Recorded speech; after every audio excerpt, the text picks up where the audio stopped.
You look in on the Coopers, it's morning. Katie, the maid, is singing in the kitchen as Liz Cooper enters. Some enchanted evening, you will meet a stranger. Good morning, Katie. Good morning, Mrs. Cooper. Across a crowded room. Well, what makes you so happy across an empty kitchen? Oh, Mr. Negley, the mailman, was just here.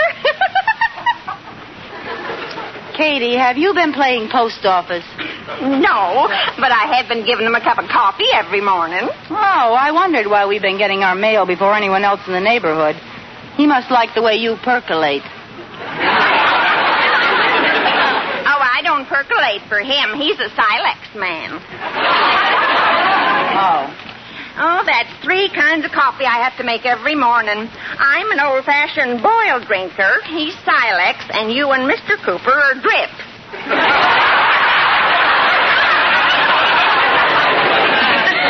Well, thanks a lot. Oh, well, I didn't mean it like that, Mrs. Cooper. I know. Say, was there anything interesting in the mail? Oh, the mail. Where did you put it? Where is it? Where is it? Please, let go of my apron. You're choking me. It's on the table by Mr. Cooper's plate. Oh, there should be a bill there from Miller's department store. I have to get it out before George sees it.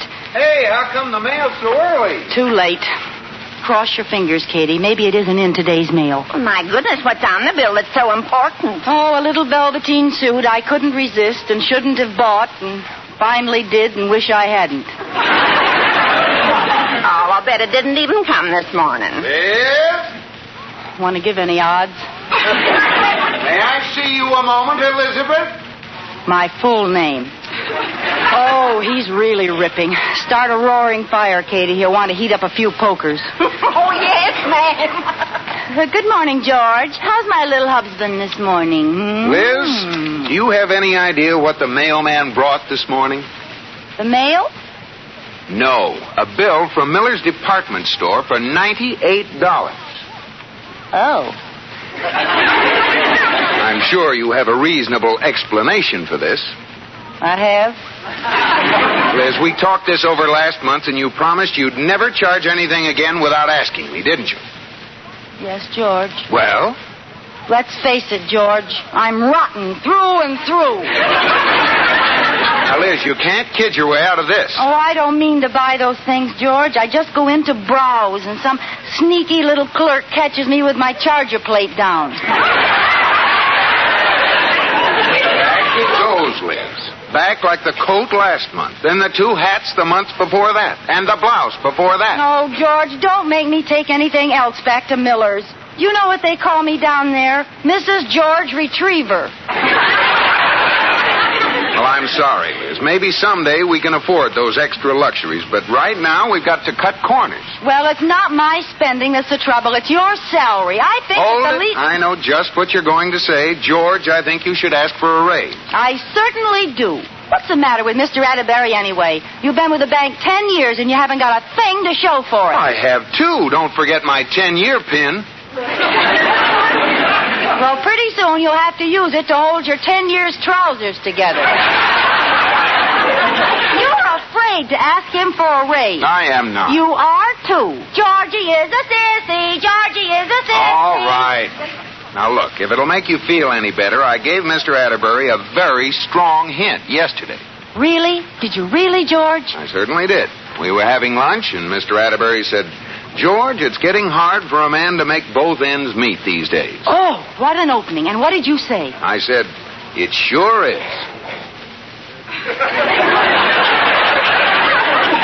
That's all? Yes.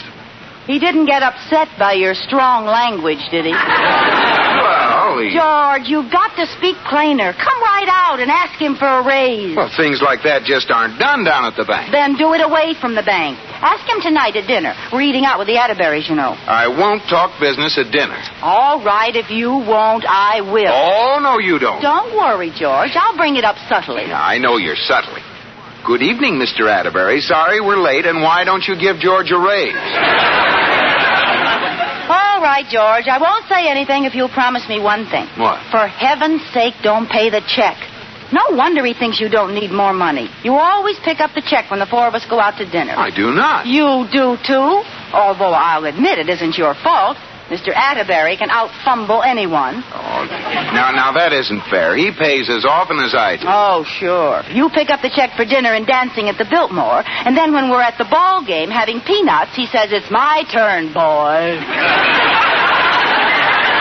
You're exaggerating. Use your eyes, George. Every time the check comes, he's looking down, studying his fingers. You'd think he just discovered a uranium under his nails. Now that you mention it, he has done that a couple of times. Sure. You don't have a chance between his fingernails and that trick fork of his. Trick fork? You've seen it. The minute the waiter brings the bill, Mr. Atterbury's fork jumps under the table, and he drops out of sight to look for it. Hey, that happened just the other night, didn't it? You know it did. The zipper got stuck in your wallet, and Mr. Atterbury had to stay under the table 45 minutes. Golly, Liz, I think you've hit on something there. Why, that big tightwad. Then you'll make him pay the bill tonight. You're darn right I will. And as long as we're sticking Atterbury with it, let's stick him good. Oh, you mean order everything expensive?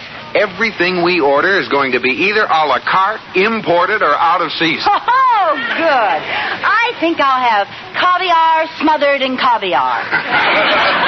I could just see Atterbury's face when he gets the bill. Yeah, make the waiter crawl under the table and hand it to him. Yeah. And remember, George, now don't weaken. I won't. Even if we have to sit and drink water until he gets the idea. Yeah, and if I know him, when we walk out of there, we'll squish.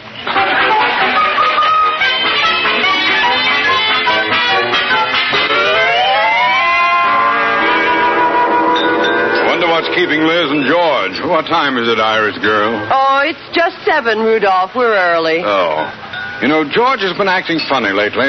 I think he'd like to ask me for a raise, but he hasn't got the nerve. Well, I'm surprised he hasn't asked you. You'd think the bank was making $1 million the way you throw your money away. Me? Throw money away? What are you talking about, Lotus Bud? Well, for one thing, every time we go to dinner with Liz and George, you pick up the check. Oh, I wouldn't say every time. I would. Although I'll admit it isn't your fault. George Cooper can out-fumble anyone. Oh, now, that isn't fair, Iris. He pays as often as I do. Sure. You buy box seats to the symphony, and he pays the tax on free passes to the circus.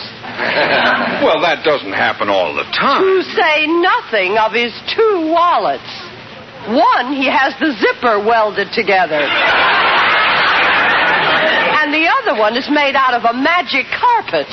As soon as the check appears, it shifts to another suit at home. Well, now that you mention it, that does happen pretty often. And if those don't work, he goes to make a phone call. Well, tonight I think I'll just teach that young scamp a lesson. Are you going to outweigh him? You bet I am. George pays the bill for this meal. And as long as we're going to stick him, let's stick him good. You mean order everything expensive? Yeah. Ooh, what fun! Here they come. Remember, the sky's the limit. Yoo-hoo, George boy, Liz girl, here we are. Iris, Mr. Atterbury. Oh, Liz girl, George boy. Hi, everybody. Well, sit down, sit down. Oh, my, I'm starved. I feel like eating something extra special tonight. Yes, me too. Get the waiter, Rudolph. Let's not waste any time. Yeah. Waiter. Yes, sir. We'd like to order, please. Very well. Why don't we start off with some champagne? Oh, that sounds good. Yeah, okay by me. That's a fine idea.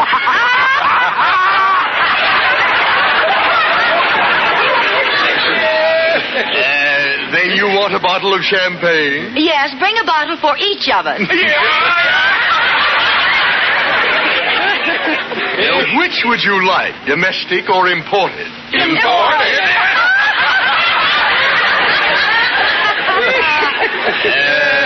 Are you sure you haven't had enough to drink already? No, we're sober as judges. What else would you have, Liz? I think I'll have a porterhouse steak. 1 porterhouse steak. As an appetizer. that's an appetizer. I'd like a double lobster thermidor. Yes, ma'am. Oh, that sounds good. I think I'll have that, too. Instead of the steak? No, just pour it over the steak.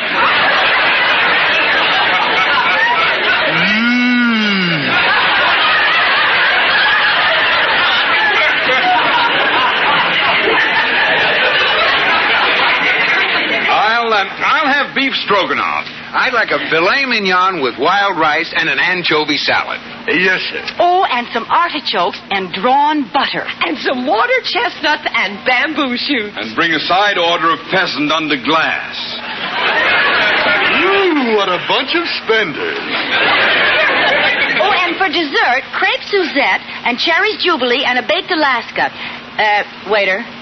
Waiter, what's the matter? What are you dreaming about? Oh, if I was only working on commission, I could retire. Hey, now, let's see. Who ordered the Fitz shampoo? What? Oh, that's French champagne. I'm so excited I can't read my own writing.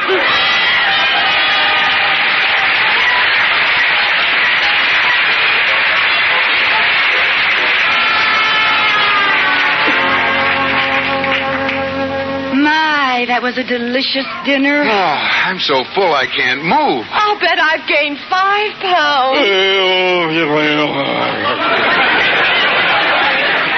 How about some after-dinner mints? Oh, we've had some. Well, how about some after-dinner mints? Well, shall we settle up the check? Will it be cash, or do you want to finance it? Well, come, gentlemen. Which one of you is the host? You have just heard a solo by Rudolph Atterbury on his magic fork. Pardon me, I'll pick it up. Yeah, I'll get it. I'll get it.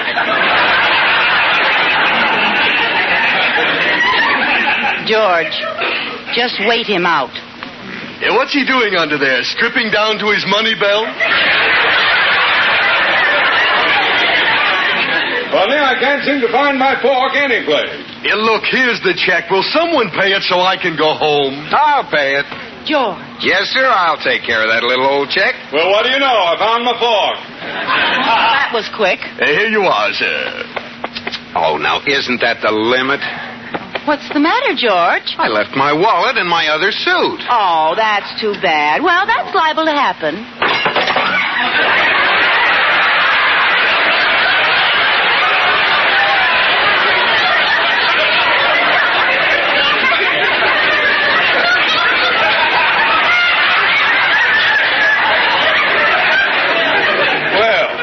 There goes my knife. Let me get it this time. Here.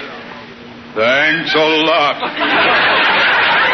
Look, I'll make it easy for both of you. Let me decide which one pays. 1 potato, 2 potato, 3 potato, 4, 5 potato, 6 potato, 7 potato more. My mother told me to take you.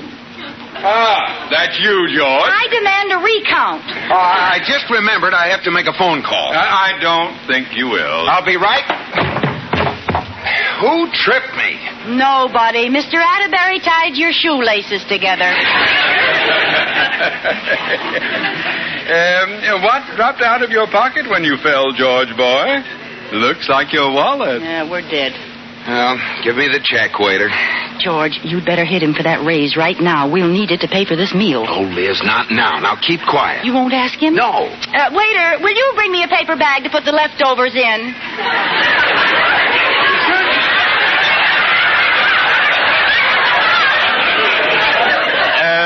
For your dog? No, for us.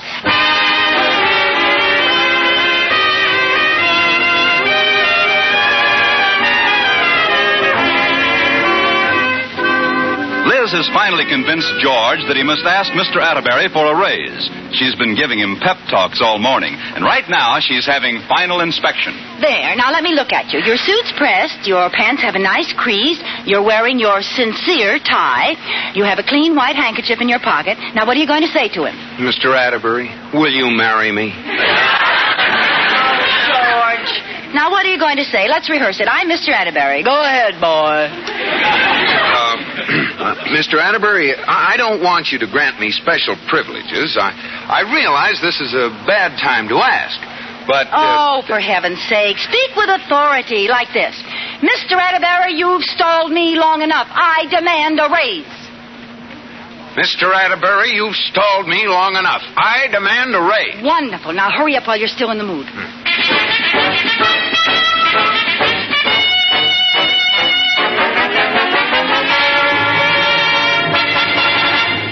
Mr. Atterbury, you've stalled me long enough. I demand a raise. What have you got to say about that?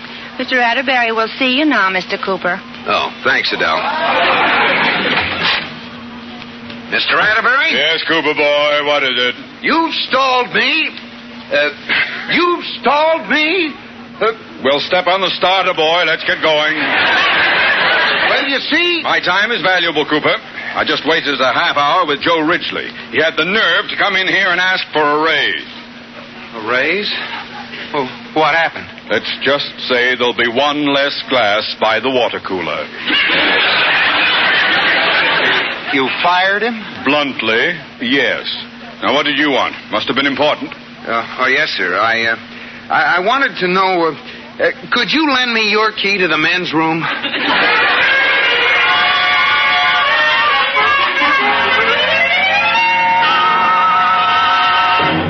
Katie, I'm so mad. What's the matter? George just called and he didn't get his raise. He didn't? No, he didn't even ask for it. Oh, he's so wishy-washy. Oh, I wouldn't say that. Well, I would, and if he doesn't stop being wishy, I'll have to take in washy. Well, there's more than one way to skin an Atterbury. Well, what are you going to do? I'm going to heckle him into giving George a raise no matter what I have to do. And I've got some real goofy ideas in my head.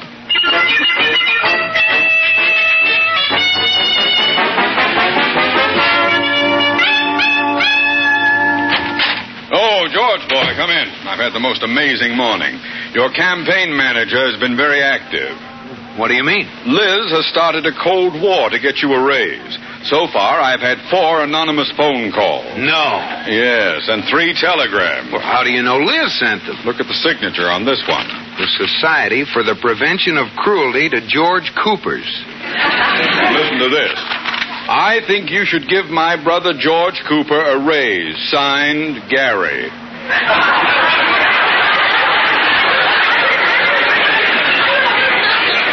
I'll tell her to cut it out. Yes, I've had just about enough.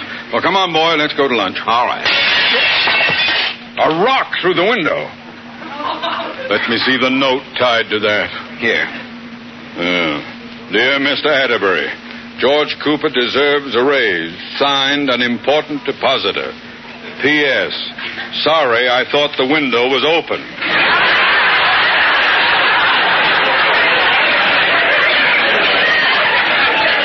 This will be deducted from your paycheck, boy. Come on, let's go eat. Well, don't worry about Liz, Mr. Atterbury. I'm sure she won't do anything else. Oh, won't she? Do you by any chance recognize that little old lady selling apples in front of the bank? Apples! Oh, no. Apples. Buy an apple, mister. Liz. Apples. Buy an apple and help a starving vice president and his wife. Oh, Liz. Buy an apple, Mr. Atterbury. No, I won't buy an apple. The Atterbury's bank is failing. It's failing. He can't even afford to buy an apple. Liz, take your apples and get out of here. Okay, I'm going. I'm going. A fine way to treat a poor old lady.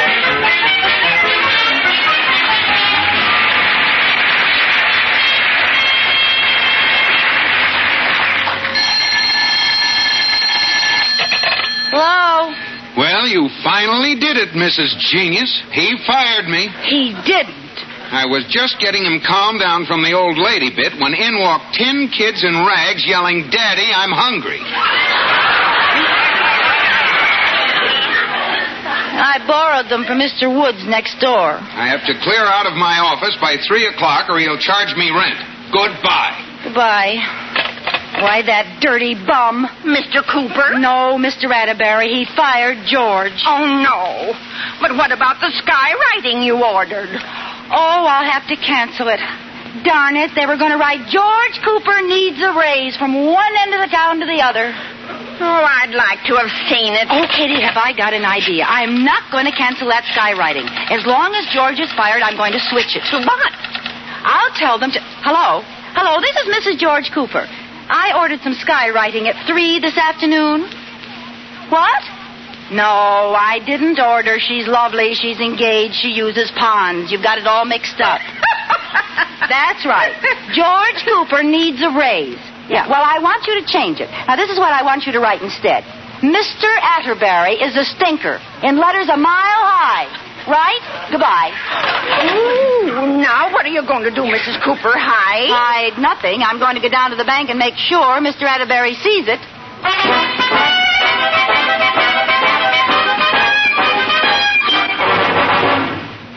Well, George, it's almost 3. Is your desk cleaned out? Yes, Mr. Atterbury. Well, you can take your things and put them in that large office down the hall. What do you mean? Oh, you really fell for it, boy. Everybody in the office knew about your promotion but you. The board of directors voted it this morning. Promotion? Yeah. You mean I'm not third vice president anymore? No, sir. From now on, you're executive third vice president. I couldn't resist having my little joke. Oh, gosh. I thought you fired me on account of Liz. Well, if she'd pulled one more stunt, I would have. But that's all over. Come on, I'll buy you a drink to celebrate. Oh, boy, this is great. Well, what a break. There's Liz. You can tell her the good news. Hello, Liz, girl. Mr. Atterbury, I do not recognize your existence. Come on, George. Get your things and let's leave this marble sweatshop. Oh, Liz, that firing was all a gag. Mr. Atterbury gave me a promotion. Oh, George, that's wonderful. Come with us, Liz, across the street. I'm buying. Well. Oh, look up there. They're starting some skywriting. Ay. He's starting with M.R. Mister. Oh, well, it's probably just an ad for that show, Mr. Roberts. Come on, let's go. No, wait. I get a kick out of these things. You never know what they're going to write next. You can say that again. Now, let's see. Mr. A.T.T. Mr. Atterbury, will you tie my shoelaces? Liz, you're wearing pumps. You stay out of this. Oh, now, look what he's spelling now. Mr. A.T.T.E.R.B. It's probably an ad for that piano player, Jose Atterby. U.R.Y. Oh, that's my name. No, it isn't. It's that soft drink, you know. Atterbury hits the spot, 5 full ounces. That's a lot. Liz, I'm beginning to have an awful feeling about this. You have an awful feeling. Mr. Atterbury is... Well, goodbye, George. It's nice to have known you. Lovely. Mr. Atterbury is lovely. Huh? That's what it says. Oh, Liz, this is a wonderful surprise for me. Well, it's a much better surprise for me. Mr. Atterbury is lovely. Well, come on, let's go get a drink.